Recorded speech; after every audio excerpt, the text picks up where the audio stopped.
Here we have a solar bird bath fountain, as you can see, solar panels. And you have this pump unit underneath.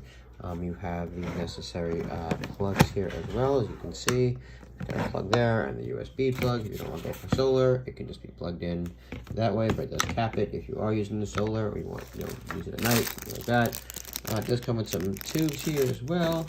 And you have some additional accessories for your needs and some additional accessories. Hope this works out well for your bird bath, or I think it could be fun to let it float around in a pool.